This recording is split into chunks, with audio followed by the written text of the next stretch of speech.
개가치는 표준어입니다. 실제로 그런 단어를 들을 만한 정치판 아닙니까? 개가 꼭 도그만 있나요? 꽃게도 있고 크랩도 있지 않습니까?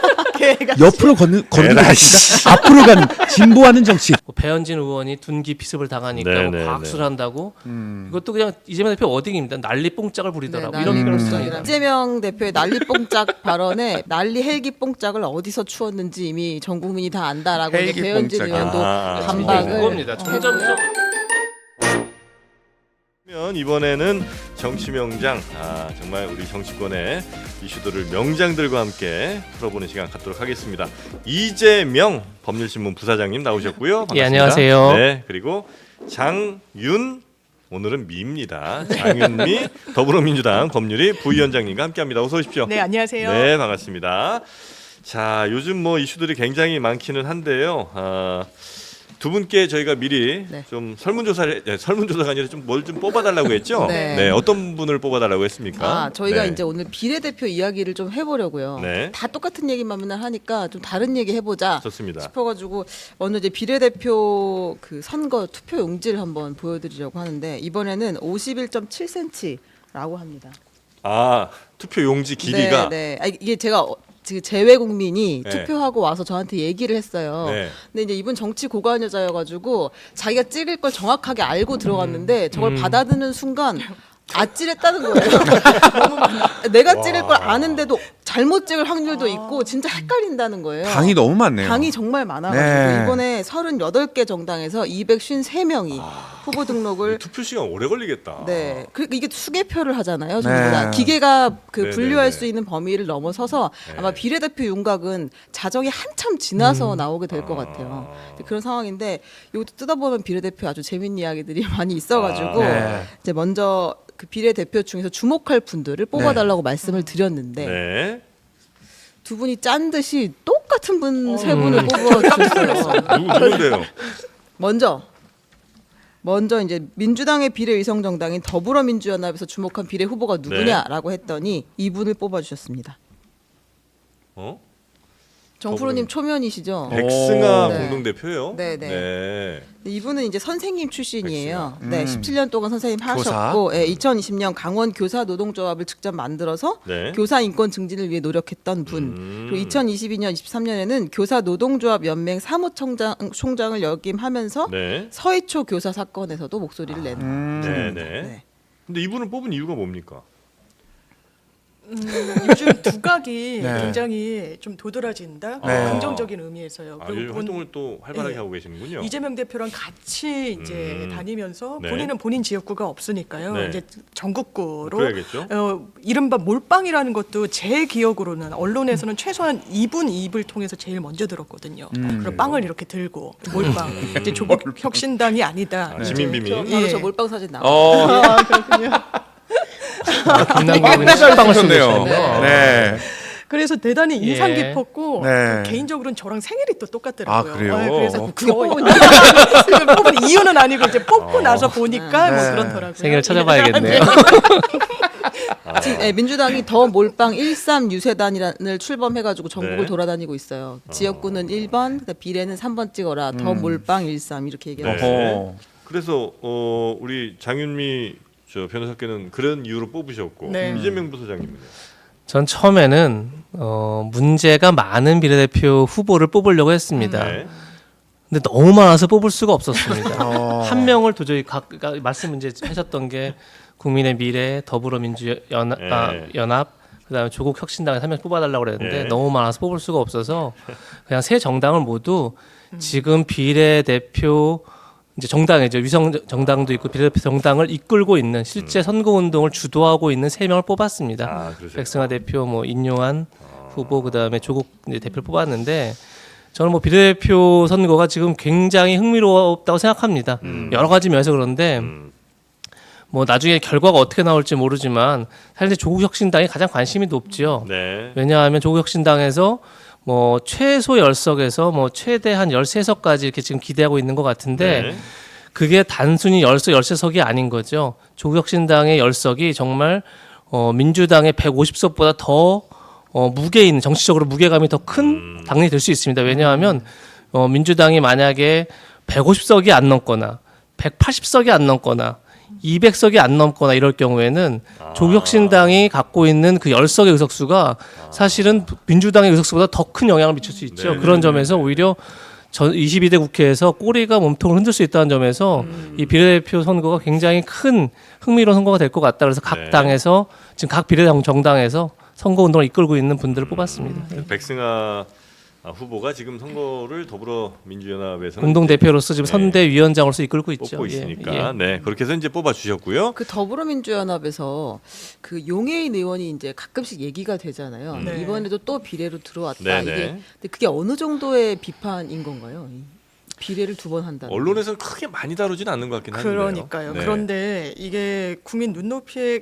정말 맞나 이런 생각이 좀 들기는 해요. 네. 왜냐하면 비례라는 건 한번 어떻게 보면 특혜를 입는 측면이 있죠. 맞습니다. 내가 몸담은 조직이나 직역 같은 데를 대표해가지고 왜냐하면 거길 대표하는 사람이 한 명은 아니잖아요. 네네. 다른 사람들이 여러 명 있을 수 있는데 그거를 본인이 그것도 연임 형식으로 이게 전례가 없는 건 아닌데 네. 많지는 않습니다. 네. 그리고 이 연임을 하더라도 당이 바뀌었다거나 뭐 이런 사정이 있었어요. 근데 사실상 동일한 공간에서 계속해서 한다는 게 청년 정치인이 담보해야 되는 가치인가에 대한 좀 문제의식에는 공감되는 측면이 당내에서도 있고요. 비판이 좀 있군요. 그런데 다만 이제 용해인이라는 특수성, 상징성 같은 게또 이제 있어서. 의정 활동에 대해서는 특히 민주당 지지자들의 굉장히 많은 긍정적 호응을 평가를 하니까요. 끌어낸 부분이 있고 뭐 한동훈 장관과 뭐 질의를 한다거나 할 때 날선 네. 모습 좀 아주 강단 있는 모습을 높이 평가하기 때문에 이번에도 기회를 잡은 게 아닌가 싶습니다. 네. 김종희 위원장은 5번도 했습니다. 네. 비례로만. 비례 근데 오선. 사실은 그래요, 중요한 건 비례 비례로 아버지죠. 2번 비례 왔다는 것 자체가 문제라는 게 아닙니다. 네. 비례 2번 할 수, 3번 할 수도 있고 네. 실제 정진석 의원은 지역구원을 하다가 비례를 또 가기도 했었습니다. 그러니까 여러 가지 뭐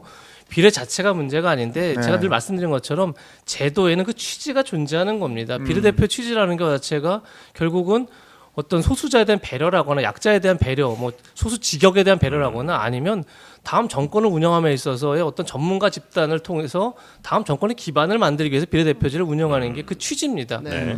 근데 김종인 위원 같은 경우는 이제 저 위원장 같은 경우는 어쨌든 다음 정권에서 계속 활용하기 위해서 비례를 계속 준 거죠. 각 네. 정당들이. 근데 용해인 의원은 사실 그런 게 아니지 않습니까? 네. 본인이 세력을 만들어서 비례 연합에 들어가고 네. 본인이 셀프 공천을 하고 이제 그런 게 문제가 되는 거죠. 사실은. 네, 네. 비례대표 취지에 과연 그게 부합하느냐 뭐 이런 게 지금 논란, 그러니까 어쨌든 비판의 네. 핵심인 것 같습니다. 저도 이제 용해인 의원의 그 대목에서 좀 놀랐어요. 그러니까 의정 활동을 잘했다는 평가가 있었고 민주당에서 사실 이제 데리고 오겠다는 이야기들도 있었고 했는데 제일 놀라웠던 거는 그 당에서 또 한 번 용해인이 됐다는 게 놀라웠어요. 그러니까 원래 그 기본소득당에서도 사실은 맞아요. 대기하고 있는 사람들이 있었는데 오. 거기를 평정하고 나왔다는 게 저는 제일 이분의 그 욕심과 정치력이 거기서 보이는구나 이런 생각을 했는데 근데 비례 2번 또 나온 분이 이분만 있는 건 아니잖아요. 네. 국민의힘에도 김예지 의원이 김예지. 이번에 어, 2번 맞아요, 나오잖아요. 맞아요. 이건 어떻게 해석해야 약간 되나요? 소수자 배려를 하고 있는 거라고 좀 보이는 거죠. 그런 거는 어쨌든 시각 장애인이시고 그런 상황에서도 의정 활동을 나름 열심히 하셨고 그런 것들을 물론 이제 또 다른 분들에게 또 이렇게 배려할 기회가, 수 있지만 네. 기회를 배려할 수 있지만 저는 뭐 국민의 미래에서 봤을 때 이분은 다시 한번 하면서 의정 활동을 하면서 어떤 약자들을 위한 법안을 만들거나 이런 거에서 더 역할을 해줄 수 있다라고 판단할 수 있다고 보는 겁니다. 네, 그건 네, 어쨌든 네. 그 당의 판단이니까. 근데 용해인 의원 같은 경우는 과연 어떤 판단으로 그분이 들어갔는가? 사실은 그분이 셀프 공천을 한 거죠. 사실상 네네. 그분에게 주어진 몫이 있었고 거기서 본인이 공천을 한 거니까 이제 그런 게 논란의 핵심이 아닌가 싶습니다. 네. 자 다음 그러면 국민의힘 한번 가볼까요? 네. 예, 국민의힘 비례 국민의힘에서는 중에는 누구를 보고 계십니까? 누구를 뽑으셨습니까? 인요한. 오. 네, 아주 그것도 공통된. 네. 네, 인요한 위원장이 정말 행보가 아주 종횡무진입니다 지금. 뭐 대통령이랑 코드를 맞추고 있다라는 이야기도 있고 네. 한동훈 위원장이랑 또 안 맞는다는 이야기들도 지금 계속 나오는데 최근에 한 이야기 한번 라디오에서 한 이야기 한번 들어보겠습니다. 대한민국에서는 그거의 큰 이슈지만 사실 외국 사례 같으면 이슈도 안 돼요. 아하. 군수가 그 산불 나면 해직되는데 군수가 뭐 불을 질렀어요? 꼭 장관이 뭐 죄가 있는 게 확실합니까? 잘못된 좀 고쳐야 될 정치적인 풍토다. 그러니까 이제 이종섭 그 호주 대사 출국 관련해서 외국에선 이슈도 안 될 일이다. 이게 죄가 확실하냐 이렇게 이야기를 한 게 또 문제가 됐습니다. 네. 요건 어떻게 국민 눈높이 좀 많이 안 맞다고 봐야 되겠죠? 왜 뽑으신 거예요? 제가 뽑은 게 아니지. 제가 절대 뽑은 게 아니기 때문에. 선택을 하신 거예요. 뭐. 위원장이라 뽑은 거예요. 아, 선대위원장이라. 깜짝 놀랐습니다. 제가 후보를 뽑은 건 아니고. 들켰어. 예. 제가 위원장이 뽑았습니다. 지금 현재 네. 이제 국민의 미래의 선거를 진두지휘하고 있는 거죠. 비례대표 선거를. 그런데 참 저런 발언 큰 문제가 있습니다. 왜 문제가 있냐면 정치인, 지도자 그리고 고위 공직자가 됐을 경우에는 법적 책임, 도의적 책임을 지는 게 아니라 정치적 책임을 지는 겁니다. 그러니까 정치적 책임을 묻고 있는데 거기에 갑자기 법적, 도의적으로 문제가 되냐고 반문을 하는 것 자체가 굉장히 어떻게 보면 정치에 대한 인식이 부족한 거죠. 기본적으로 네. 부족한 거고 지금 이종섭 대사의 문제가 사실은 그 자체도 사실 문제가 될 수 있는 거죠. 어쨌든 현재 수사를 받고 있는 물론 이제 기소가 되는 건 아니면 피의자 신분이 될 수 있는 상황에서 과연 대사 임명이 적절했느냐 그 상황에서 또 이제 그 논란이 된 상황에서 해외를 보내게 됐고 결국 논란이 되니까 귀국을 하게 됐고 이런 상황이 됐는데 그 과정에서 어떻게 보면 대통령과 대통령실에 좀 뭐 고집스러운 문제, 불통의 문제 이런 것들이 불거진 상황에서 저런 발언하는 건 민심 자체를 제대로 읽지 못하는 거죠. 네. 그러니까 지금 저는 국민의 힘과 국민의 미래를 포함해서 여권이 좀 생각해야 될 게 국민은 지금 제가 볼 때는 절대 평가를 지금 하고 있습니다. 이 현 정부에 대해서 현 정부가 지난 2년간 집권을 하면서 과연 문재인 정부에 실망했던 어떤 내로남불을 하지 않고 편가르기를 하지 않고 이런 걸 원했던 건데 현 정부에 과연 그렇게 하고 있느냐? 국민이 묻고 있는데 자꾸 국민의 미래와 국민의힘 이런 여권에서는 상대 평가를 자꾸 요구합니다. 왜 우리가 문제가 있어? 민주당 더 문제가 많잖아. 그러니까 그게 전 민심을 제대로 읽지 못하는 거죠. 국민들은 자꾸 지금 과연 2년 동안 제대로 했느냐라고 묻고 있는데 자꾸 그거에 대한 답을 해야죠. 답이 있습니다. 인요한 위원장이 뭐라고 했냐면 앤서. 5년을 대통령을 뽑았으면 믿고 대통령이 때때로 어려운 결정을 하고 쓴 약을 우리한테 먹여도 국가를 위한 것이다라고 생각하고 좀 기다려라. 중간에 조금 가다 힘들다고 바꿔버리자? 참 상식을 벗어나도 한참 벗어난 얘기다. 저는 이 인식이 명확하게 보여주는 거라고 생각해요. 이 말이. 일단 5년 뽑았으면 네. 대통령이 임기는 지켜줘라. 믿어줘라. 약을 이렇게 좀 먹여도 지켜줘야죠. 쓴 약을 못 뭘 먹여요? 약을 먹인다잖아요. 약을 먹여. 쓴 약을 먹여도 좀 참고 근데 그 기다려라. 사람들 너무 써서 못 먹겠다니 이렇게 이야기하고 그래도 참고 네, 먹으라며. 당연히 그 말에 전 취지는 좀 이해할 수 있을 것 같습니다. 첫 번째 임기는 당연히 보장이 돼야죠. 그것이 네, 네. 헌정 질서입니다. 네. 그러니까 뭐 지금 계속 야권에서 뭐 탄핵 얘기를 하고 사실상 뭐 이재명 대표도 뭐 대통령이 없는 게 낫다 뭐 이런 식의 표현까지 쓰지만 전혀 적절하지 않죠. 당연히 5년 임기라는 건 보장돼 있는 거고 5년 임기 동안 대통령이 책임 정치라는 겁니다. 자기의 책임하에. 그런 점에서 쓴 약을 당연히 할 수 있습니다. 왜냐하면 그건 대통령만이 할 수 있습니다. 다음이 없기 때문에 대통령만이 개혁을 할 수 있고 개혁은 당연히 정권에 부담이 되는데 불구하고 하는 겁니다. 그래서 중요한 건 그걸 하려고 해서 쓴 약을 먹이려면 당연히 쓴 약과 함께 왜 쓴 약을 먹여야만 하는지에 대한 충분한 설명과 설득이 필요한 거죠. 그것도 그러니까 쓴 당연히 약을 먹을 때는 우리가 이 약을 먹으면 우리 몸이 좋아질 거라는 확신이 있으니까 그 쓴 약을 참고 먹는 그렇죠. 거잖아요. 그러니까 그거에 대한 네. 공감 설득이 당연히 먼저 전제돼야죠. 네네네네. 그런 얘기를 빼고 이제 하시니까 약간 논란이 되는 일단 것 약 같습니다. 먹으라고 하면 그 요즘은 잘 안 드실 거예요 아마 그렇게 그렇죠. 되시면. 억지로 네. 먹으라고 하면 먹지 않겠죠. 저는 인요한 선대위원장을 왜 뽑아왔냐면요. 이 워딩 때문에 뽑아왔기도 했는데 지금 선대위원장이잖아요. 네. 그러면 선거 전략상 큰 판에서 도움이 되는 행동을 하고 있느냐? 아닌 것 같아요. 국민의힘에 도움되지 않고 예, 있다. 국민의힘에 도움되지 않습니다. 정말. 그리고 이런 이야기 하잖아요. 이 이종섭 대사와 관련해서 최상병이 사망한 사건과 관련해서 네. 난데없이 산불 비유 됩니다. 그러면서 아니 왜 산불 나면 군수가 책임을 지냐? 군수가 불질렀냐? 이걸 그대로 이 사안에 대입을 하면요. 최상병이 사망했습니다. 물이 허리까지 차오르는데 안전장치 하나 없이 네. 내몰았어요. 그 부분과 관련해서 야 그러면 사단장이 책임져야 되냐 사령관이 책임져야 되냐 이 얘기를 하는 거예요. 네. 사실상 그렇게 들리는 워딩을 한 겁니다. 국민들 앞에 선거를 앞두고요. 네. 지금 국민들이 뭐라고 하고 있습니까? 이종섭 전 장관 들어오라고 했나요? 아니요. 수사 정확하게 받고 호주 대사에서 물러나라는 겁니다. 이게 국민들만 얘기하고 있나요? 김태호 전 지사도 지금 양산의 후보죠. 처음엔 서울 수도권 주위에서 이런 이야기가 나오다가 지금은 부울경 이런 지역에서 이야기가 나오는 겁니다. 겁니다. 왜 네. 선거 못 치르게 생겼으니까요. 이 인식. 그런데 대통령께서 어떻게 하고 계십니까? 제가 중앙일보에서 한 기사를 봤는데 예. 이 외교관들이 1년에 한 번씩 이 건강 진단을 받으러 국가에 들어와야 된대요. 나라에 들어와야 된대요. 네네. 근데 지금 그 예산이 없어서 못 들어오고 있대요. 오. 이종섭 전 장관 지금 몇 번을 왔다 갔다 하는 겁니까? 나간 지 뭐 11일 만인가 다시 들어왔잖아요. 네. 본인 자비로 들어왔으니까 네, 네, 네. 국민 세금으로 들어왔잖아요. 그런데 어떻게 이런 이야기를 합니까? 그리고 MBC 보도 보면 이 최상병 사망 사건을 청와대 그러니까 대통령실의 고위 관계자라는 분이 그 조그마한 일이라고 이 언급을 합니다.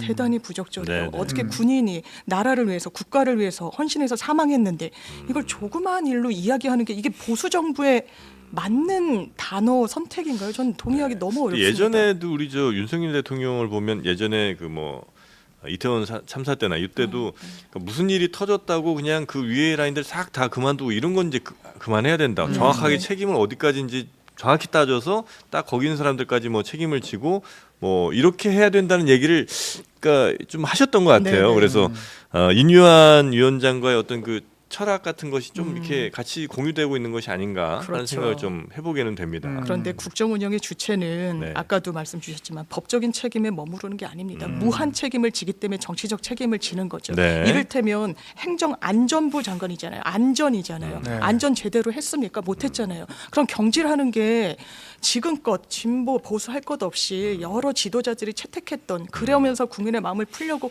최소한의 노력을 했던 거예요. 이 정부는 그렇지 않구나. 그런 걸 싫어하는 거 같아요. 이상민 장관이 아직도 장관이에요. 윤희근 경찰청장이 저 어제 보다 아직도 윤희근 경찰청장이더라고요. 네. 그래서 맞습니다. 이 사건은 그렇게 가는구나. 근데 여당의 메시지 관리가 지금 잘 안 되고 있는 것 같아요. 그러니까 지금 인유한 위원장은 다니면서 이념 얘기를 지금 계속 하고 있고, 네네. 근데 이제 또 여당 내에서는 종북 현수막을 걸려다가 그걸 내리라고 갑자기 또 지시가 바뀌었고, 그리고 오늘 아까 오전에 한동훈 위원장이 이제 신촌에서 집중 유세를 하는데 굉장히 거친 말을 했어요. 여태까지 오. 이런 말은 하지 않았었던 것 뭐죠? 같은데. 한동훈 위원장이요? 네, 네. 그러니까 정치 자체는 죄가 없다. 정치를 개같이 하는 사람이 문제다. 이런 이야기를 했어요. 제가 이제 오. 들어오기 전에 이걸 몇 번 다시 들어봤거든요. 이상민 씨랑 들어봤는데 실제로 이 단어를 쓴 게 맞는 것 같아요. 오. 그러니까 이제 이렇게까지 말할 일인가 싶. 한동훈 위원장이요? 네. 제대로 된 워딩 맞습니까? 애같이가 아닐까요?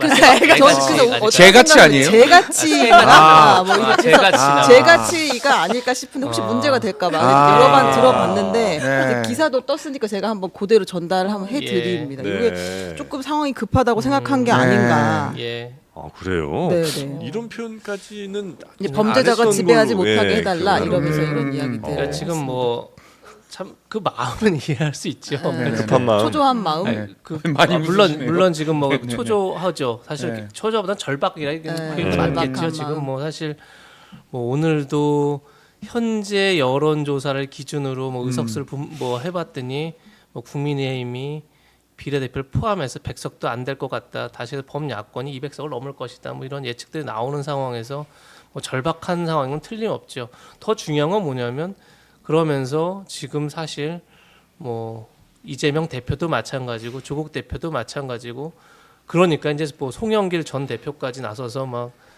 정치에 뛰어드는 모습. 그러니까 이 사법적 판단이 필요한 분들이 오히려 사법적 위기를 정치로 극복하려는 모습. 제가 여러 번 말씀드렸지만 그건 사실은 도덕적 정의의 타락인 거죠. 그다음 정의 자체가 정의 기준이 무너져 버리죠. 이제 그런 상황 속에서 한동훈 위원장이 뭐 절박함을 좀 표현했다고 볼 수도 있죠. 뭐 그 표현을 제가 지금 처음 들었지만 네. 표현할 수 있지만 제가 다시 한번 말씀드리지만 지금 국민의힘을 포함한 여권이 내놓아야 할 답은 상대 평가를 해달라는 게 아닙니다. 사실은 국민이 절대 평가를 요구했으면 이제 절대 평가에 대한 답을 내야 됩니다. 그게 무슨 얘기냐면 우리는 이제 우리가 지금까지 했던 국정 운영에 대해서 뭔가 우리가 진짜 집권할 때만 하더라도 보다 더 공정하게, 보다 더 원칙을 갖고 상식적으로 법치주의에 더 충실해서 공화주의에 더 올맞게 그렇게 하려고 했었는데 그렇게 부족한 게 있었다면 반성하고 쇄신하겠다라는 모습을 보여주는 게 지금은 제가 볼 때 더 중요한 선거 전략이 돼야 되지 않나 생각이 듭니다. 저도 지금 막 뉴스를 찾아보니까 그 뉴스가 많이 나왔네요. 그래요? 그 워딩이 맞습니까? 예, 워딩이 아마 맞는 것 같은데 맞네요. 여기에 대해서 이제 분명히 아마 입장을 물어볼 텐데 예상 답변 우리 한번 맞춰보게 할까요? 아. 1번 개가치는 표준어입니다. 라는 답변 아마 할 수 있을 것 같고 그리고 그게 비속어가 아니라고 왜냐면 예. 사전에 등재되어 있는 단어다 이렇게 아마 나올 네. 가능성 그다음에 실제로 그런 단어를 들을 만한 정치판 아닙니까? 라고 반문할 가능성 예. 몇 번에 아니 이해도가 뭐또 상당히 높습니다. 아, 저는 2번? 하나가 더 있습니다. 뭐죠? 개가 꼭 도그만 있나요? 꽃게도 있고 크랩도 있지 않습니까? 개가 옆으로 걷는 것입니다. 앞으로 가는 진보하는 정치. 민주당보다 진보적인 정당. 아, 그렇게 옆으로 가야 되지 가는? 않겠습니까? 앞으로 예. 가야 되는데 옆으로 간다는 네. 비유. 어이도 있으니까 어. 개가. 아, 개같이 죄송합니다, 한동훈 사실 위원장님. 이제 늘 우리가 항상 얘기하지만 악화가 양화를 구축한다는 표현을 쓰지 않습니까? 예. 사실 점점점 이제 저급한 언어가 지금 막 난무하고 있죠. 사실 뭐 그러니까 한동훈 위원장이 이제 어떻게 할지는 뭐 봐야겠지만 사실 이재명 대표도 거의 뭐 1일 1 말실수라는 표현을 쓰는데 사실 말실수가 아니죠. 제가 볼 때는 그것은 본인의 철학의 인식을 빈곤을 계속 반영하는. 보여주는 거죠. 네네네 뭐 사실 얼마 전에도 뭐 본인이 흉기 피습 당했을 때는 뭐 물총사하더니 뭐 배현진 의원이 둔기 피습을 당하니까 네, 뭐 네, 과학수를 네. 한다고 이것도 그냥 이재명 대표 어딩입니다. 난리 뽕짝을 네, 부리더라고 이런 표현을 씁니다. 난리뽕짝이라는 표현을 썼습니다. 그러니까 뭐 네. 그런 표현들을 쓰고 그다음에 네. 뭐 참 뭐 전 제일 큰 문제가 지금까지 이재명 대표 한 발언 중에서 왜 중국에 찝쩍거리냐 그냥 쎄쎄하면 되지. 시에, 네. 아 이게 다른 문제가 아니라 외교 문제입니다. 그러니까 지금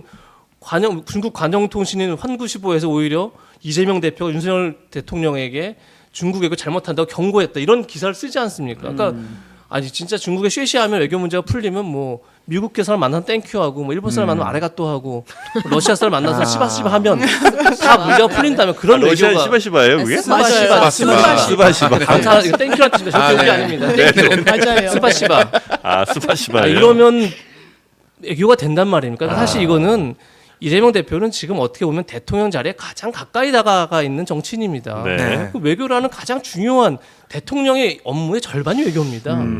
그런 문제를 가지고 이렇게 저급하게 막 쉬쉬하면 되는데 왜 찝쩍거리냐고 얘기하는 수준이 되면 네. 이건 우리나라 정치를 도대체 외국에서 어떻게 보겠습니까? 어쨌든 제가 지금 한동훈 의원이 잘했다는 의원이 아니라 네. 만약에 네. 그런 표현 썼다면 한동훈 위원장도 먼저 사과를 해야죠. 그래야 정치원 정치가 어쨌든 좀 품격이 달라지는 거죠. 개가 아닐 수도 있잖아요. 제가 생각해 보니까 지금 네. 개 실수했어. 괴짝할 때 괴일 수도 에이, 있고, 씨. 아니면 닭개, 아니면 사람 모임 개 모임 아하, 개일 수도 왜 있고, 거기 개 모임 아니면 한다. 괴상하다 할 때 괴일 수도 있고, 아하. 꼭 개가 아닐 수도 있다. 그러면 정리하고 가겠습니다. 네. 그 이재명 대표의 난리뽕짝 발언에 배현진 의원도 반박을 했습니다. 네. 난리 헬기 뽕짝을 어디서 추었는지 이미 전 국민이 다 안다라고 이제 헬기 배현진 뽕짝. 의원도 그겁니다. 반박을 점점점 했고요. 악화되는 겁니다. 다 서로가 더 그런 이제 네. 강성 발언 경쟁을 막 하게 되지 않습니까? 근데 이제 그 질문은 전 드리고 싶은데 이 양안 문제에 우리가 굳이 개입할 필요가 있느냐라는 취지에서는 문제 제기는 의미가 있는 거 아니에요?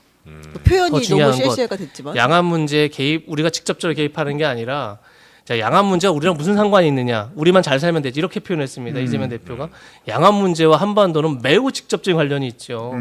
핵심은 이겁니다. 자, 민주당 정부일수록 진보 정부일수록 북한 비핵화를 위해서 중국을 활용하려고 합니다. 그렇죠? 그래서 육자회담도 하고 뭐 중국이 더 개입해질 원하기 때문에 친중 정책을 피고 이렇게 했습니다. 민주당 정부가. 그런데 미국이 대만 문제에 직접적으로 개입을 하기 시작했습니다. 왜냐하면 이제 대만이라는 게 미국이 봤을 때는 기술적으로도 TSMC가 있지만 네, 반도체 네, 네. 공급망을 만드는 데서 가장 핵심 국가 중 네, 하나입니다. 네. 그러니까 미국 입장은 대만이 매우 중요합니다. 대만 해협 역시 세계 물동량의 80%가 그 해협을 지나갑니다. 그러니까 그 해협을 지키는 건 미국의 이익에 정확하게 맞아떨어집니다. 그래서 미국이 원래는 하나의 중국 정책으로 대만을 포기했다가 지금은 트럼프 정부 이후로 대만을 직접적으로 안고 가겠다고 이미 공개적으로 밝힌 네네. 상태입니다. 그러니까 중국이 그 전까지만 해도 북한의 비핵화에 적극 협조를 해왔습니다. 네. 그래서 유엔에서 북한에 대한 대북 제재 결의안에 11번에 찬성을 했습니다. 중국이. 그런데 미국이 양안 문제에 개입한 이후로 북한이 비핵화에 참여하지 않고 있습니다. 네, 네. 우리와 직접적인 관련이 있죠. 네. 그런데 어떻게 우리는 그러면 그래서 지금 미국은 우리를 만날 때마다 양안 문제에서 우리의 입장을 표명해 달라고 얘기를 합니다. 네. 근데 우리가 쉐시하면 된다는 게 도대체 무슨 말입니까? 그럼 이 문제가 해결됩니까? 이 복잡한 이 외교 문제를 어떻게 그렇게 단순화시킨 정도가 아니라 어떻게 그렇게 저급하게 표현합니까? 그건 네, 말이 네, 안 되는 얘기죠, 사실은요. 제가 너무 말씀하시죠. 저는 너무 공감되는 부분이 있고 당연히 네네. 대한민국의 안보 뭐 이렇게 직결되는 부분이 있는데요. 아마 윤석열 대통령이 힘에 의한 현상 변경은 없다 이 워딩을 한 걸 좀 공격한 것 같은데 저는 대한민국 지도자가 어떠한 상황에서 그런 워딩이 안 나와도 되는데 굳이 그 말을 해서 중국을 자극하고 우리나라 GDP에서 상당 부분을 차지하고 있고 네네. 그 이후에 실제로 지표가 많이 떨어졌다라고 하는데 너무 명징한 외교 노선을 이야기함으로써 국익에 부합하는 행보를 했는가라고 전 묻고 싶은 부분이 있고요. 네. 다시 원론으로 들어와서 저는 한동훈 비대위원장이 너무 안타까운 게요. 예. 본인의 매력조차 잃어가고 있는 것 같아요. 그러게 약간 예. 원래 매력은 뭐였습니까? 그냥 보수층의 속을 시원하게 해주는 정도였고 스마트함 네, 그리고 네, 그게 구태로 비치지 않고 뭔가 되게 나이스하고 스마트한 사람이 뭔가 보수 유권자들의 부족한 부분을 시원하게 그리고 몰아주는 느낌이 있었는데 지금 너무 조급해 보여요.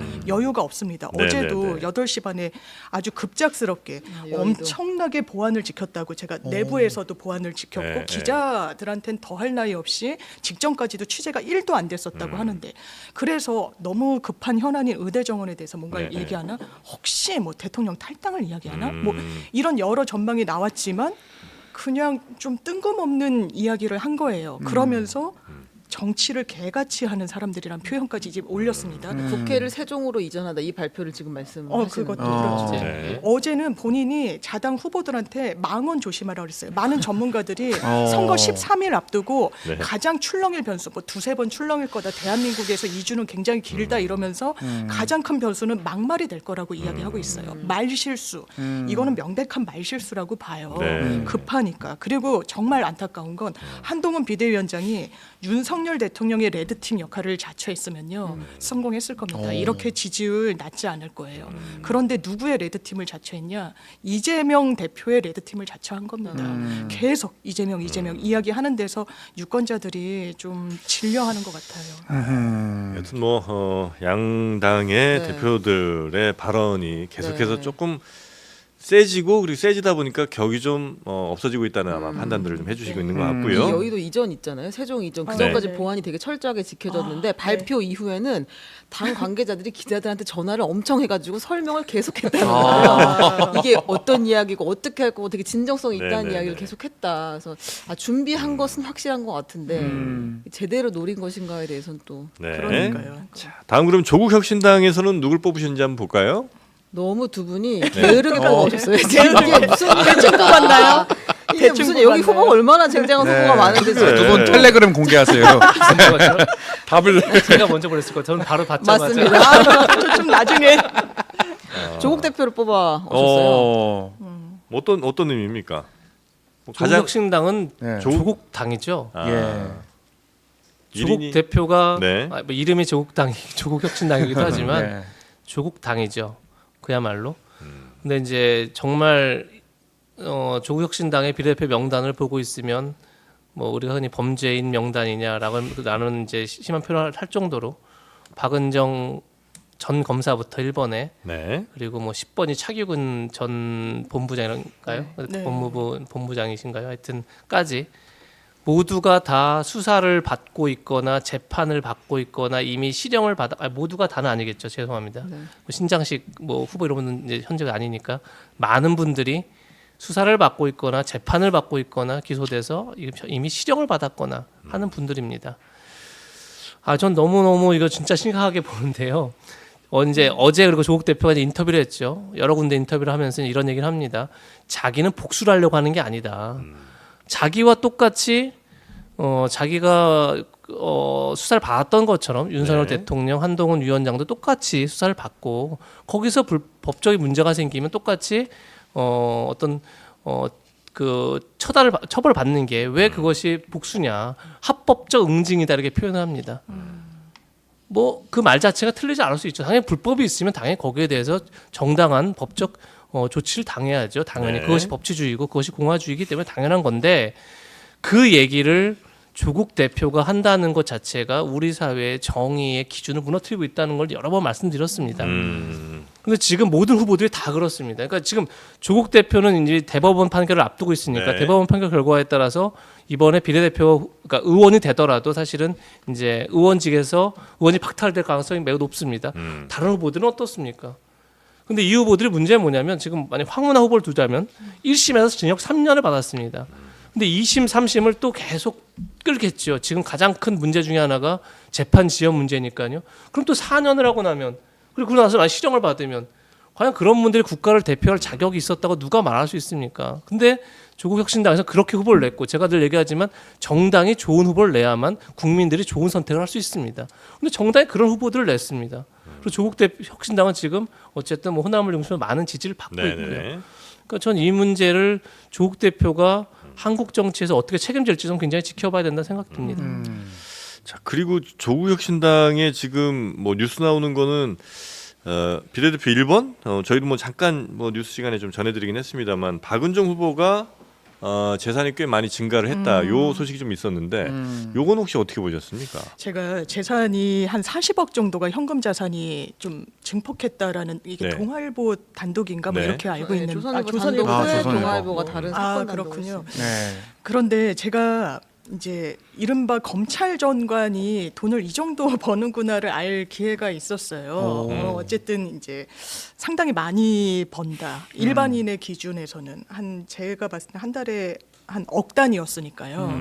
그래서 이게 왜 검찰 전관이 돈을 버냐면요.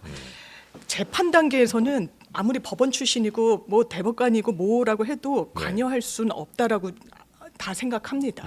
예, 왜냐하면 재판이란 건 보는 일단 공개 재판이기도 하고요. 네. 합의부에서는 좌배석 우배석이 있어서 법원에 계신 분들도 네. 만약 정말 친한 변호사가 들어왔다 이렇게 또 연결을 되기도 하니까요. 네. 그러면 뭐 증인 신청을 하거나 증거 신청을 할 때 뭐 야박하게 하지 않는 요 정도 편의 이 정도를 봐주는 거지 결과를 뒤집고 이럴 수는 없는 거예요. 그런데 검찰은 공개되지 않아요. 수사는 밀행성이 전제니까요. 그래서 과거에도 한 정관 출신 그 변호사가 네. 오피스텔을 수십 채를 몇 년 안에 가졌잖아요. 네. 그거는 100채 이상 넘어. 100채 이상을 가졌었죠. 전화 변론이 먹혔던 그 시기가 있었던 겁니다. 몰래 위임장, 수임, 뭐 경유증표 이런 거 붙이지도 않아요. 그리고 명시적으로 나서지도 않습니다. 전화하는 거예요. 이것 좀 어떻게 좀. 왜냐하면 그게 아주 밀실해서 기소 불기소 여부를. 왜냐하면 그게 되게 리스키하거든요. 네네네. 검찰이 어떻게 보는지에 따라서 어느 측면을 더 보는지에 따라서 기소하는 거고요. 어느 측면을 덜 보는지에 따라서 왜냐하면 모든 무혐의 사건은 거의 대부분이 네. 증거 불충분이거든요. 이게 저는 저는 이거 좋게 보진 않습니다. 네. 박은정 검사 남편이 이제 지검장이 아니라 검사장까지 했죠. 검사장까지 하고 나와서 사건을 싹쓸이해서 돈을 번 건 맞아요. 그래서 이 전관빨이라고 해서 그게 검사장이면 뭐 1년, 뭐 차장이면 뭐 더 짧고 뭐 이런 식으로 언론에서 조망하거든요. 이건 좋은 모습은 아니고 해명을 봤더니 내가 반윤 검사인데 뭐 이랬느냐. 근데 그거는 사실 큰 사건에 있어서는 큰 그 의뢰인들이 선택할 때 변수는 아니기 때문에요. 네. 예, 그렇습니다. 좀뭐 우리 국민들 시각에선 좀 적절치 않아 보인다 정도 말씀. 네, 그리고 정관예우라는 게 예전만큼 잘 먹히지도 않아요. 예전보다는 네. 덜 먹히는데 이 덜 정도예요. 먹힌 게 40억이군요. 그래서 듣기로는 약간 예전에는 검사장급들이 나와서 안 했던 사건도 많이 했다는 이야기도 들리는 것 같더라고요. 네. 이런 겁니다. 이제 뭐 예전 전관이- 검사장이 이제 큰 건들 맡아갖고 내가 뭐 이 기업 사건 뭐 이런 이렇게 해서 그냥 네. 뻥뻥하고 끝내는데 이제 좀 그러니까 자잘한 거 많이 했다. 뭐 모르겠습니다. 뭐 다단계 뭐 그다음에 네, 저 가상화폐 그렇죠. 이런 쪽 예, 사건을 많이 하신 것 같던데 네. 중요한 건 이겁니다. 뭐 전관을 이용해서 본인이 개인적으로 돈을 벌겠다. 뭐 자본주의 사회에서 그걸 누가 뭐라고 하겠습니까? 뭐라고 해야죠. 전관 이용해서 돈 벌면 뭐라고 해야 되는 거 아니에요? 본인이 뭐 본인은 실력이라고 생각하겠죠. 그러니까 본인 변호사가 돈을 버는 것 자체를 뭐 누가 뭐라고 할 수 있겠습니까? 예. 거기 정당하게 세금을 내고 정당하게 신고를 하고 했다면야 뭐 문제가 되지 않는 거죠. 그런데 이제 박은정 전 검사가 지금 비례대표 1번을 왜 받았습니까? 그리고 무슨 얘기를 계속 하고 있습니까? 검찰 전체주의를 얘기하고 검찰 개혁, 검찰 촉재를 얘기합니다. 그런데 그 검찰에 있었던 단 이유만으로 남편이 40억을 1년 동안 벌었습니다. 그야말로 검찰 전체주의가 맞네요. 그 안에 본인이 가장 큰 이득을 본 사람 중에 한 사람이네요. 수혜자도 아니냐. 바로 수혜자분이 그렇게 말씀하시면 되겠습니까? 그러니까 그런 것 자체가 본인이 책임을 이건 꽤 약간 그냥 법적 도덕적 책임이 아니라 정치적 책임을 지는 게 정치인들인 겁니다. 거기서 본인이 어떻게 책임을 질지가 중요한 거죠. 옛날에 안대희 전 대법관이 반년간 16억 벌었다고 그래서 후보직 사퇴를 했습니다. 국무총리에서. 네. 정동기도 그렇고 감사. 맞습니다. 그래서 본인도 어떤 선택을 할지 지켜봐야 되지 않나 싶습니다. 자, 그리고 요거는 조금 저희가 뭐 약간 미소 지으면서 볼만한 뉴스인 것 같아갖고 잠깐 전해드리면 소나무당 황당 공약이 온라인에서 화제라면서요. 네. 어떤- 이거 소개해야 될까요? 그냥 보시면 네. 이제 이거는 아마 이제 소나무당의 비례 1번이 이제 노영희 변호사고 2번이 변희재 전 네. 미디어워치 대표일 텐데 그분이 이제 평소에 하던 이야기들을 이렇게 모아가지고 커뮤니티에 돌아다니는 이야기가 짧게 아, 이게 피운 지금 거군요. 공식 저 공약은 아니고 네, 과격한 공격. 근데 이제 그때 노영희 변호사가 29번 받았을 때 우리 네. 대표는 이미 구속됐다 해서 29번이 좋은 번호라고 그렇게 얘기했었는데 맞습니다. 구속됐습니다. 시시 보고 싶습니다. 우리 강아지 송영길이었습니다. 네, 이미 구속됐다. 이번에 비례 용지를 보면서 아 그게 의미가 있는 이야기였구나를 한번 느꼈는데 황당 공약들이 이렇게 나오고 있는 거죠. 정치가 약간 희화화되는 거 아닌가 하는 뭐 비판도 좀 나온다 이런 거죠. 가발 먹이기에 파묘도 있군요. 파묘. 그래서 너무 시류에 아니, 편승한다는 이거 생각이 이게 뭡니까? 영화 제목 아닙니까? 천만 관객을 동원한 파묘 네. 이런 것이 있으면요. 뭐 근데 친일파 여기서 파묘. 정말 재밌는 건 네. 송영길 전 대표의 당에 변희재 씨가 함께한다. 이거 정말 네. 거기에 손혜원 너무너무- 전 의원도 아, 함께한다. 그렇죠. 그런 분들이 같은 당을 하고 있다. 네. 아주 오묘한 그림이죠, 이거. 오묘하고 기묘하고 참 뭐라 설명이 안 되지 않습니까? 네. 그냥 막 부조리극 초현실적인 파묘 비슷하지 약간 오컬트를 보는 듯한 느낌이죠. 오컬트. 근데 이건 정말 근데 심각하게 봐야 될 게 지금 네. 대한민국 정치가 그만큼 뭐 가치와 이념을 갖고 정치를 하고 있는 게 아니라 다들 적개심을 갖고 정치를 하고 있다는 하나의 상징입니다. 이게 네. 이렇게 사람들이 모여 있다는 자체가 아, 이 사람들이 어떻게 같은 생각을 하겠습니까? 전혀 다른 생각, 다른 주장을 해왔던 분들이 같은 정당을 하고 있다. 그야말로 적개심만 남았구나라는 이제 그냥 씁쓸한 거죠 이게. 네네네. 그런데 이게 이제 공식 그 공약은 아닌 걸로 저는 알고 그렇죠. 있어요. 네네네네. 변희재 맞습니다. 씨가 이제 네네. 이야기했던 네네네. 걸 취합한 건 맞죠? 네. 방송 중에 네. 근데 그 변희재 씨는 또 그 얘기는 하더라고요. 이 중에 뭐가 웃기냐고. 뻔히하냐? 왜 아 뭐- 본인은 네, 진지하다고. 굉장히 진지하다고 얘기도 하더라고요. 네. 자, 얘기는 뭐 요 정도 네. 하고요. 네네네네. 네. 다음 뉴스 가보겠습니다. 네, 다음 뉴스는요. 전직 대통령들의 선거 행보를 잠깐 아, 전직 다뤄볼까 대통령들. 합니다. 아. 원래 이제 총선을 앞두고는 네. 전직 대통령들이 더 오히려 안 나오는 경향이 그동안 있었는데 그쵸. 일부러라도 더 그랬었잖아요. 네. 그게 우리나라 문화이기도 한 것 같은데 네. 다른 외국과 다른. 근데 이제 전직 대통령 지금 3명 움직일 수 있는 분 3분입니다. 안녕하십니까.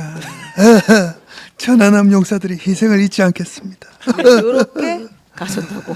네, 25일 그 이명박 전 대통령이 네. 이제 국립대전 현충원에 갔고 천안함 용사들을 네. 그 추모했다. 한조준이 묘소를 찾았다. 요 눈물 흘리셨습니다. 눈물이 났습니다. 네, 박근혜 대통령도 박근혜 지금 대통령은 네, 이제 한동훈 비대위원장을 만났고요. 네. 정말 단합해야 된다 이렇게 말씀을 드리겠습니다. 키가 왜 이렇게 커? 약간 좀 조롱한 것 같은데요, 방금. 아닙니다. 아닙니까? 경우가 아닙니다. 네, 경우가 아닙니다. 그리고 이제 문재인 전 대통령은 조금 더 본격적이고 적극적인 네. 행보를 했는데 이제 그 고향 거제를 찾아서 파란색 외투를 입고 변광용 후보와 함께 등산을 했고요. 네. 그리고 이제 앞서서는 양산에 출마하는 이재용 후보에게 양산갑 최초의 민주당 의원이 되어달라 이렇게 이야기를 했고요. 그리고 오늘 사저에서 임종석 전 실장을 만나고 네. 내일은 이제 배재정 후보 부산 사상구에 이제 배재정 후보를 지원하러 갈 것으로 보입니다. 여러분 다시 출마할까요? 여전히 파란색입니다. 저는 파란색 자켓 찾느라고 오래 걸렸다. 왜 눈물이 나오지? 네. 아, 삼성 이렇게 전직 선수. 대통령들 어떻게 다 잘하십니까? 진짜 다 잘해요. 어떻게 이렇게 다 잘하셨어요? 네, 진짜 다 잘해. 저는 근데 제일 개인적으로 좋아하는 건 이제 송영길 대표. 물병을 던져버려. 물병을 던지고 싶었어요. 이거 읍천리 말고 이거 소래눈을 갖다 주세요. 소나무 땅인데 어떻게 이럴 수가 있습니까? 프로필 사진 찍혀주세요. 4월 1일에 뵙겠습니다. 네. 교속해달라고 하는데. 아, 너무 잘해요. 대단하십니다. 네. 엄청난 달란트를 갖고 계십니다. 아, 그러니까요. 네. 네. 안철수 대표 흉내낼 아. 때는 진짜 안철수 대표가 아, 와 있는 나온 줄 거 알았어요. 라디오로 하면은 진짜인 줄 알았어요. 안녕하십니까. 분당에서 열심히 뛰고 있습니다. 아무도 안 웃는 다 이광재 편입니까? 이상입니다. 네, 진짜 잘해요. 네. 아, 주제가 뭐였죠? 전직 대통령들 네. 이렇게 나오는 게 일반적이진 않다. 근데 근데 이렇게 이게 나오는 도움이 거. 왜 나오는 거예요? 네. 왜 사실은 나오는 뭐 세 분 건가요? 경우가 다 다른 것 같습니다. 느낌에는. 아. 그러니까 이명박 전 대통령은 뭐 천안함 용사 이제 묘역을 찾았는데 매년 찾는 그건 사실 거죠. 매년 찾고 네, 있고 네. 본인이 약속을 했죠. 뭐 본인 임기 중에 일어났던 사건이고 그렇기 때문에 뭐 통일될 때까지 어떻게 보면 본인이 이제 평생을 하겠다 이런 이제 의지를 밝힌 거죠. 그래서 매년 하고 있는 거니까 그것을 뭐 시기가 비슷한 거지 뭐 선거랑 연결시킬 필요는 없을 것 같고 네. 박 전 대통령도 제가 볼 때는 오히려 한동훈 위원장이 예방을 간 거죠. 뭐 본인이 적극적으로 하는 건 아니고. 그렇죠. 이제 네. 한동훈 위원장 입장에서는 뭐 보수층 결집 이런 것도 있겠지만 어쨌든 뭐 일단 늘 그렇지만 TK 민심부터 잡고 시작을 해야 되는 거죠. 선거 운동에 있어서 그러니까 그런 뭐 본인이 예방을 가겠다고 했을 테니까 간 걸 테고 오히려 이제 선거 운동을 한 건 이제 문재인 전 대통령이 하신 거죠. 그야말로 아까 말씀하신 것처럼 파란 잠바를 뭐 찾느라고 되게 시간이 걸렸다 네. 본인이 이렇게 말씀하실 정도로 찾아 입고 나오셔서 여러 후보들을 직접 지지를 하고 계신 거니까 뭐 늘 얘기하는 거지만 뭐 본인 스스로 잊히고 싶다라고 말씀하시면서 참 잊히기 싫은 것 같은 느낌을 들긴 하지만 어쨌든 간에 근데 전 아까 말씀하셨지만 저는 뭐 전직 대통령들이 선거 운동하는 거 뭐 할 수 있다고 생각합니다. 네네네. 뭐 그걸 통해서 뭐 그것이 뭐 정치적 의사 표현이라는 게 전직 대통령도 당연히 할 수 있는 거죠. 그런 점에서 저걸 꼭 뭐 비판할 건 아닌 것 같습니다. 근데 해당 이렇게 정치인들이 또 이렇게 좀 후보들이 막 한번 도와주세요. 같이 네네. 예전에 했던 이런 분들이 또 부탁하면 또 안 나서기도 좀 힘들 수도 있겠죠. 근데 이제 인간적으로. 그 비례당이랑 네. 온다고 했을 때는 문재인 그렇죠. 대통령이 오지 오지 말라고 아. 오지 말라고 조국혁신당 오지 마시오. 예. 오지 마세요. 말씀하고 했는데 근데 이 부산에서 이렇게 다니면 조금 그게 네. 실질적으로 힘이 됩니까? 그러니까 나서지 않았을까 싶어요. 왜냐하면 대단히 조심스럽잖아요. 네. 그런데 윤석열 정부에 대한 반감이 이렇게 높지 않으면 전직 대통령이 사실상 선거운동을 할 거라는 그런 한다고 하는 프레임 안으로 선박선박 들어갈 수 없다라고 저는 생각합니다. 네. 그리고 또 하나는 아마 대단한 위기의식, 그러니까 민주당의 의석을 덜 차지할까봐, 질까봐 그게 아니고요. 네. 윤석열 정부가 아마 민주주의를 퇴행시켰다는 확고한 인식을 갖고 네. 계실 거예요. 그리고 본인이 견지했던 정말 공을 들였다고 생각하는 대북 관계. 저는 북한 물론 주적입니다. 네. 대한민국에. 그렇지만 관리해야 되는 동포인 성격도 있어요. 네, 네, 그리고 온강 정책을 잘해야 됩니다. 누가 비유하던데 학급에 있는 깡패 같은 아이라고 비유를 하더라고요. 말도 안 듣고 어떻게 될지 모르지만 네. 그러니까 그럼에도 불구하고 같이 안 갈 수가 없는 우리의 상황이 있습니다. 네. 이걸 다 윤석열 정부가 제대로 관리를 했느냐. 지금 외국인 투자자들 뭐 얘기도 하고 이러는데 코리아 디스카운트라는 네, 게 네, 분명히 네. 있죠. 그럼 문재인 대통령이 전직 대통령이 바로 선거운동 하네라는 그런 비판을 감내하고 왜 이렇게 나올 것인가. 이거는 민주주의가 제대로 보전이 되기 위해서라도 네. 민주당이 네. 좀 절대 다수석을 좀 차지해야 되는 그런 절체절명의 네, 상황 네, 속에 네. 처했다. 본인이 역할을 할 수 있다면 조금이라도 하는 게 맞지 않겠냐 이런 생각을 하지 네. 않을까 싶습니다. 제가 이렇게 중간에 종종 이제 뭐 눈 건강 문제를 좀 감고 들을 때가 좀 있거든요. 네. 근데 그 감고 들으니까 우리 장윤미 변호사님은 네. 아, 은혜 받으셨군요 지금. 네, 약간 좀 목사님. 뮤지컬 대사 같은 느낌이야. 노래를 음미 약간 노래 같기도 하고. 감미로운 네, 느낌이에요. 네, 전직 대통령들이 나서야 되지 아, 않겠나. 저는 전도사님이랑 있는 기분. 전도사님, 약간 그 톤도 있네요. 네. 그렇군요. 이거 할렐루야. 제가 최근에 교회에 갔습니다. 예배를 드렸어요. 소망교회 가셨습니까?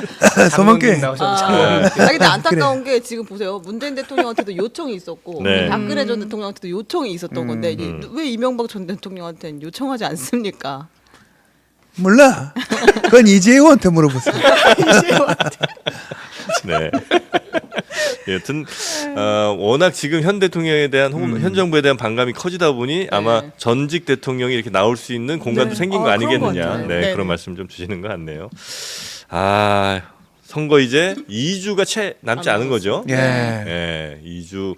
요때 동안 이제 뭐 정치를 또 많이 보셨으니까 뭐를 좀 잘하면 그래, 이기가 좀 컨설팅 한번 해주세요. 참 한동훈 위원장, 그렇죠. 이재명 대표, 조국 뭐를 대표 좀 하면 이렇게. 된다.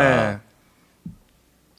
저는 뭐 이미 방금 전에 말씀드렸는데 여권은 지금 빨리 포인트를 바로 잡아야 됩니다. 민심이 지금 왜 흔들리고 있는지. 그러니까 아까 말씀드렸지만 이재명 대표가 1일 1 말실수, 저는 말실수 생각하지 않습니다. 1일 1 철학의 빈곤을 보여주고 있습니다. 그런데도 왜 이렇게 선거판이 어려울지, 왜 수도권이 흔들릴지, 그리고 아까 얘기했지만 부산이 흔들리고 있습니다. 사실은 영남권이 흔들리고 있습니다.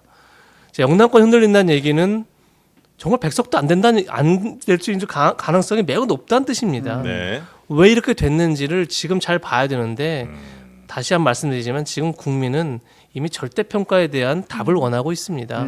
그걸 자꾸 상대평가로 돌려서 민주당보다 그래 낫지 않느냐. 민주당의 뭐 공약은 주장이고 우리의 공약은 실천이다. 그러니 뭐 세종시를 국회 이전을 우리는 할 수 있다. 네. 뭐 다 좋은 얘기입니다. 실천해야죠, 당연히. 해야 되지만 지금 그런 상대평가를 요구하고 있는 게 민심이 아니다라는 생각이 듭니다. 거기에 대한 네네. 답을 지금이라도 해야 된다. 네. 2주 남았지만 변화와 쇄신을 위해서 몸부림치는 모습을 보여야만 한다. 네. 그런 절박함이 필요하다는 생각이 드는 거고 네.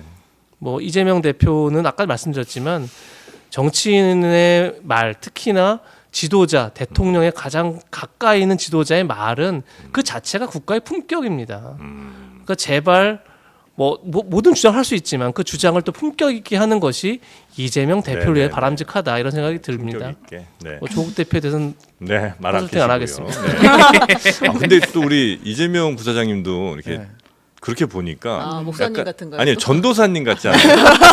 네, 약간 착한 교회 오빠 출신 전도사. 아까 달란트 말씀하셔서 네. 교회 다니시는 아, 오늘 장르만 기독교. 아, 오늘은 다 같이 그냥 교회로 은혜가 갑니다. 넘치네요. 네. 예수님은 지금 기다리십니다. 뭐 이런 얘기를 한번 좀 해주세요. 무슨 말씀이세요? 아니요, 갑자기요? 뭐 선거 기다리십니까? 예수님? 네, 혹시 뭐 주실 말씀 저는 있으신가? 예, 이재명 대표는요. 네. 제가 당 대표실에 이제 물어봤을 때 이게 현장 발언에서 뭔가 네. 이렇게 뭐 국민의힘에서 이야기하는 뭐 하루 일 실언이다 이런데 이제 선거 막판에 가면 되게 싱크로율 그러니까 이제 관리하는 그 참모들이 이게 준비하는 메시지와 당 대표가 입에 담는 메시지가 거의 이제 일치하게 된다고 네. 하더라고요. 그러니까 준비를 그만큼 철저하게 해서 메시지를 내는 쪽으로 갈 거예요. 왜냐하면 실언이 나오면 안 되니까요. 네. 저는 한동훈 비대위원장은요. 그것만 안 하시면 될 것 같습니다. 이재명, 조국 얘기만 안 하셔도 왜냐하면 그러면 다른 워딩과 다른 철학으로 채워질 거 아니에요. 네. 그 공간이. 그래야 길이 그나마 열릴 거라고 생각하고요. 대통령한테 정확하게 지적해야 거리 두고 실정에 대한 심판론 떨어뜨릴 수 있는데 그걸 과연 할 수 있을까? 네. 조국 전 장관, 조국 대표는 지금처럼만 하시면 될 것 같습니다. 알겠습니다. 지금처럼만 하시면 될 것 같다. 네.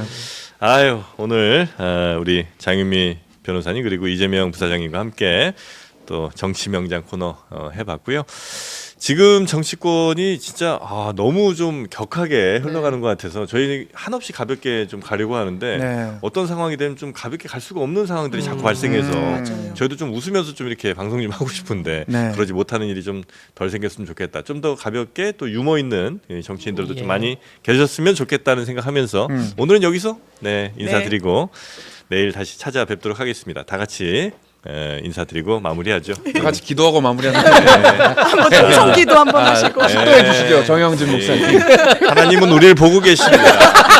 네, 지금 여러분이 잘못하고 있는 것들 구독 안 하고 보는 사람들 모두 다 심판하실 겁니다. 무슨 말씀이세요? 지금 당장 회개하고 네, 죄 없는 자가 돌로 치는 자 그러면 저희는 내일 오전 11시에 다시 뵙겠습니다. 함께해 주신 여러분 고맙습니다. 예, 감사합니다. 감사합니다.